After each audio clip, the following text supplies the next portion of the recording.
Hi friends, welcome to Pachira Safety YouTube channel. நாம் இன்னைக்கு நம்ம சேனல்ல Trueview பிராண்ட்ல இருந்து ஒரு சோலார் கேமரா அன்பாக்சிங் ப்ளஸ் சைட்ல இன்ஸ்டால் பண்ண வீடியோ தான் பார்க்க போறோம். வீடியோக்குள்ள போறதுக்கு முன்னாடி மறக்காம நம்ம சேனலை Subscribe பண்ணிக்கங்க. அப்படியே பக்கத்துல இருக்க பெல் ஐகானை கிளிக் பண்ணிக்கங்க. ஒரு முக்கியமான அப்டேட், மேட் இன் இந்தியாவை தூக்கிட்டு மேட் இன் பாரத்னு போட்டுருக்காங்க. எங்க போய் முடியுமோன்னு தெரியல. ரைட் சைடில் பார்த்தீங்க அப்படின்னா இதோட க்ளவுட் ஸ்டோரேஜோட டீட்டெயிலு ப்ளஸ் இந்த கேமராவை ஜூம் பண்ணால் எந்தளவுக்கு ஜூம் ஆகுங்கிறது, அதுக்கு கீழே பார்த்தீங்க அப்படின்னா இந்த மொபைல் ஆப்லாம் வந்து டவுன்லோட் பண்ணிக்கிறதுக்கான QR கோடெலாம் கொடுத்துருக்காங்க. அடுத்தது லெஃப்ட் சைடில் இதோட ஹைலைட்டான விஷயங்கள்லாம் கொஞ்சம் மென்ஷன் பண்ணியிருக்காங்க. ஆடியோ வீடியோ ரெக்கார்டிங் இருக்குது, இன்டெலிஜென்ட் டிடெக்ஷன்ஸ் இருக்குது, மேக்ஸிமம் 256 GB வரைக்கும் SD கார்டு யூஸ் பண்ணிக்கலாம்னு சொல்லி போட்டிருக்காங்க. அடுத்தது ஃபுல் டிப்ளெக்ஸ் ஆடியோ இன்டர்கம், அதாவது 2-வே கம்யூனிகேஷன் பண்ணிக்கலாம், மொபைல் ஆப் இருக்குது, அப்புறம் நைட் விஷன் வந்து கலரில் தெரியும் அப்படிங்கிற மாதிரி மென்ஷன் பண்ணியிருக்காங்க. இதோட மாடல் நம்பர் பார்த்துட்டிங்க அப்படின்னா T18196ங்கிறது தான் இந்த கேமராவோட மாடல் நம்பர். அப்புறம் பாக்ஸ்குள்ளே என்னென்ன இருக்குதுன்னு சொல்லி மென்ஷன் பண்ணியிருக்காங்க. அதே மாதிரி பாக்ஸுக்கு மேலேயும் இதோட ஃபுல் ஸ்பெசிஃபிகேஷன்ஸும் வந்து ஒவ்வொரு பாயிண்ட்ஸாக கொடுத்துருக்காங்க. சோலார் பேனல், பில்ட்-இன் பேட்டரி அப்படின்னு சொல்லி கொடுத்துருக்காங்க. PR டிடெக்ஷன் இருக்குது, க்ளவுட் ஸ்டோரேஜ் இருக்குது. இதோட ஆடியோ வீடியோ ரெக்கார்டிங் வந்து H265+ கம்ப்ரஷன் மெத்தடில் வந்து ஸ்டோர் ஆகும் அப்படின்னு போட்டிருக்காங்க.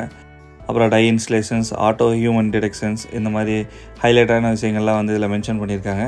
நம்ம அடுத்தது அன்பாக்சிங் பார்த்துடலாம். புது கேமரா தான், பட் இருந்தாலும் அந்த சீல் வந்து ஓப்பனில் தான் வந்துச்சு. நானும் ஒட்டி புதுசாக ஓப்பன் பண்ணுற மாதிரி மேனேஜ் பண்ணியிருக்கேன், அட்ஜஸ்ட் பண்ணிக்கோங்க. பாக்ஸை ஓப்பன் பண்ணது சோலார் பேனல் கொடுத்துருக்காங்க. ஓரளவுக்கு நல்லா பெரிய சைஸான பேனலாகவே இருக்குது. இதை வந்து நம்ம கேமராவில் கனெக்ட் பண்ணுறதுக்கு Type-C கேபிளே கொடுத்துருக்காங்க. அதே மாதிரி கேபிளும் வந்து ஒரு 3 மீட்டர்ஸ் பக்கம் இருக்கும், நல்ல லென்த்தியாகவே கொடுத்துருக்காங்க. நெக்ஸ்ட்டு இதை வந்து போலில், அதாவது ஸ்டீல் போலில் வந்து நம்ம ஃபிக்ஸ் பண்ணோம் அப்படின்னா அதுக்கான கிளாம்பும் அவங்களே கொடுத்துருக்காங்க. ஸ்க்ரூஸு, இதுக்கு தேவையான கிளாம்ப்பு, ஸ்க்ரூஸு எல்லாமே இது கூட வந்துடுது. நெக்ஸ்ட்டு சோலார் பேனலை வந்து ஃபிக்ஸ் பண்ணுறதுக்காக தனியாக ஒரு ஸ்டாண்டு கொடுத்துருக்காங்க. இதுவும் 360 டிகிரியில் ரொட்டேட் பண்ணக்கூடிய மெத்தடில் தான் கொடுத்துருக்காங்க. பட் இதுக்கு இண்டிவிஜுவலாக கிளாம்ப் எதுவும் கொடுக்கல. நம்ம இதை வந்து தனியாக கிளாம்ப் போட்டு தான் ஃபிக்ஸ் பண்ணுற மாதிரி இருக்கும். கம்பத்தில் பண்ணோம்னா வாலில் பண்ணும்போது உங்களுக்கு ஸ்க்ரூஸ் வச்சு ஃபிக்ஸ் பண்ணிக்கலாம். அப்புறம் யூசர் மேனுவல் கொடுத்துருக்காங்க எப்படி ஃபிக்ஸ் பண்ணணும் அப்படிங்கிறதுக்காக.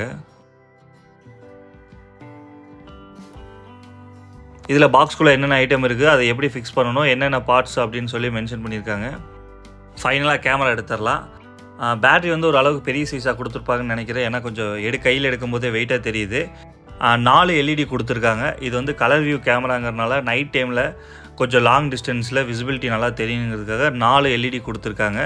PIR சென்சாருமே வந்து பெரிய சைஸில் கொடுத்துருக்காங்க. பாட்டமில் வந்து சோலார் பேனல்லேருந்து வரக்கூடிய கேபிள் கனெக்ட் பண்ணக்கூடிய கனெக்டரும் ப்ளஸ் அதோட ஆன் அண்ட் ஆஃப் சுவிட்சு கொடுத்துருக்காங்க. தண்ணி உள்ளே போகாமல் இருக்கிறதுக்கான ரப்பர் கேப் கொடுத்துருந்தாங்க. அதை ஓப்பன் பண்ணதுக்கப்புறம் பார்த்தா தெரியுது உள்ளுக்குள்ளேயும் வந்து ஒரு ஸ்டிக்கர் மாதிரி கொடுத்துருக்காங்க. இது எதுக்கு அப்படின்னா பேக் வந்து சீல்டாக இருக்குது, வேறு யாரும் யூஸ் பண்ணாமல் இருக்காங்க அப்படிங்கிறதுக்காக. அதை எடுத்ததுக்கு அப்புறம் தான் நீங்கள் பவர் கனெக்ஷனும் கொடுக்க முடியும். அதே மாதிரி ஆன் அண்ட் ஆஃப் சுவிட்சனும் வந்து உங்களால் ஆன் பண்ண முடியும். வரும்போது ஆஃப் கண்டிஷனில் தான் வரும். அந்த ஸ்டிக்கரை ரிமூவ் பண்ணதுக்கப்புறம் தான் நம்மளால் ஆன் பண்ண முடியும். நீங்கள் ஆன் பண்ணிவிட்டு அதுக்கப்புறம் இந்த ரப்பரை க்ளோஸ் பண்ணிவிட்டு அந்த சின்னதாக இருக்கக்கூடிய ரப்பரை மட்டும் ஓப்பன் பண்ணி நம்ம சோலார் பேனல்லேருந்து வரக்கூடிய அந்த கேபிளை வந்து கனெக்ட் பண்ணிக்கலாம். இவ்வளோ ப்ரொடெக்ஷன் கொடுக்கறதுக்கு காரணம், இது வந்து ஒரு அவுட்டோர் கேமரா. எந்த காரணத்துக்கு கொண்டு தண்ணி உள்ளே போயிடக்கூடாது அப்படிங்கிறதுக்காக தான் இந்த மாதிரி ரப்பர் க்ளோசிங் கொடுத்து நம்ம எது டிவைஸை வந்து கனெக்ட் பண்ண போகிறோமோ அந்த இடத்த மட்டும் ஓப்பனில் கொடுத்துருக்காங்க. ரொம்பவே நல்லா பண்ணியிருக்காங்க. நீங்கள் அந்த பவர் சுவிட்சை மட்டும் ஆன் பண்ணிவிட்டு நான் சொன்ன மாதிரி ரப்பரை க்ளோஸ் பண்ணிவிட்டு பாட்டமில் வந்து சோலார் பேனல்லேருந்து வரக்கூடிய ஒயரை கனெக்ட் பண்ணிக்கலாம். கேமராவோட அந்த ரொட்டேட்டபிள் பார்ட்டில் தான் உங்களுக்கு SD கார்டு கொடுக்கக்கூடிய ப்ரொவிஷன் கொடுத்துருக்காங்க. ஸோ அதையும் நம்ம ஓப்பன் பண்ணிவிட்டு SD கார்டு போட்டுட்டு நீங்கள் கேமரா அட்ஜஸ்ட் பண்ணிங்க அப்படின்னா ஆட்டோமேட்டிக்காக அதுவும் உள்ளே போயிடும். மேக்ஸிமம் வந்து மழையில் நனையாமல் எவ்வளோ தூரம் ப்ரொடெக்ட் பண்ண முடியுமோ அவ்வளோ தூரம் பண்ணியிருக்காங்க.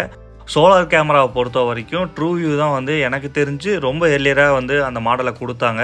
ஸோ ஸ்டாண்ட் அலோன் கேமராவாக ஃபிக்ஸ் பண்ணணும், ஒரு காட்டுக்குள்ளே தனியாக ஒரு இடத்துல வந்து ஃபிக்ஸ் பண்ணணும் அப்படிங்கிறதுக்காக சோலார் வந்துச்சு. இப்போ அடுத்தடுத்து நம்ம பிராண்ட்லேயும் வர ஆரம்பிச்சிருச்சு. ஹை ஃபோக்கஸு, CP+, ஹிக்விஷன்லேயும் ஒரு மாடல் லான்ச் பண்ணியிருக்காங்க இந்த மாதிரி சோலார் பேனலில் ஃபிக்ஸ் பண்ணுற மாதிரி. அடுத்தது நம்ம கேமராவை எடுத்துகிட்டு சைட்டுக்கு போயிட்டோம். சைட்டில் வந்து கஸ்டமர் கேட் வியூ வச்சு ஃபிக்ஸ் பண்ணணும் அப்படின்னு சொல்லியிருந்தாங்க. ஸோ அதுக்காக ஃபஸ்ட்டு நம்ம பேனலை ஃபிக்ஸ் பண்ணிட்டோம்.